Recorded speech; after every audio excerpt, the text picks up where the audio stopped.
Now, wait a minute. Mitchell. Yes. Paul Mitchell Systems. Do people talk to you about that? Constantly. I owe you a deep apology. Brian, I have been trying to coordinate with Brian for any number of months now so that we three could be on the podcast together because I know you're part of his Palm Springs gang. Yes. I've gone twice with him to Palm Springs. He talks about you. You're in it. Drew Drogi's in it. Who else is in it? Tim McKiernan, Sam Pancake. And Sam Pan's in there. Sam Pan's in there, yeah. Sam Pancake for 3 days in Palm Springs. I'd throw myself in the pool, I think. It's a lot. He's so funny and he's so fun. But that is a 3-day one-man show is what that is. Yeah, you just have to power down and let him go. Just let him go. You make sure you have to buy all the tortilla chips and the salsa and the guacamole, and you just sit and watch the show. You just eat and watch the show. That's what that would be my guess. Yeah. In any event, I know Brian is a dear friend of yours. Brian's a pretty good friend of mine. And you're also a dear friend of mine. So this was the sort of Venn in the diagram I was trying to get going here. In any event, Brian is, he's on 911. He's on you. He's on Search Party. He's on Attitudes. He's on Catitudes. I don't know what else. He's got 10 other podcasts I don't even know about. I love Catitudes. He just speaks to cats on Catitudes, is my understanding, and about cats and cats' rights. Good. Big cats, small cats, domestic cats. He's like a Tippi Hedren type. Oh, it's funny because when you said Tippi Hedren, I'm like, wait, she was in The Birds. But then you're like, oh yeah, she was a big cat. Wasn't she a cat rescue? Yes, a big cat? Or Carol. What was the name from Joe Exotic? What was that show called? Oh, that Carol woman from Tiger Carol King. Baskin. Yeah, I'm sure they were not friends. Now that's about to come out, and I have to say, okay, go.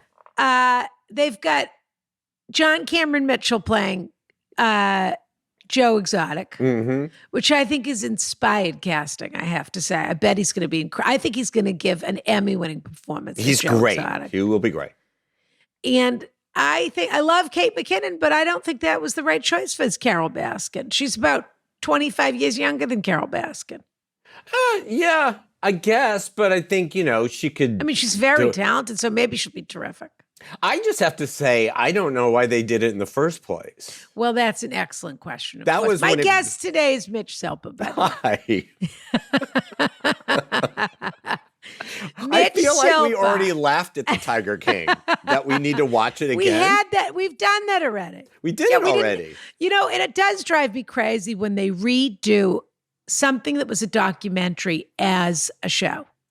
Because nothing will ever measure up to the documentary. This is what makes a great documentary. Nothing measures up like what people are like in real life. Is that a genre?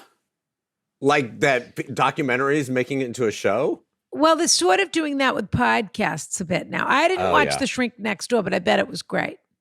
I didn't. The best thing about The Shrink Next Door, which I listened to, was the accents. The voices that don't exist. Everyone is Anthony Fauci on The Shrink Next Door. Everyone has that New York accent. Oh, that'd be great. Which is a disappearing art form. You know what? Now that I said I didn't watch it, but I did.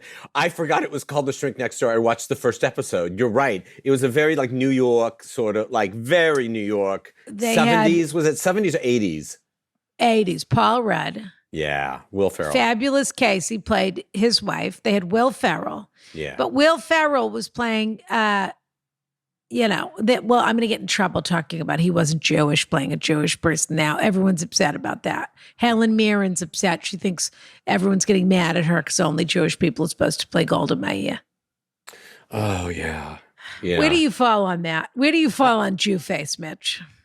I think, God, it's so complicated because Mrs. Maisel.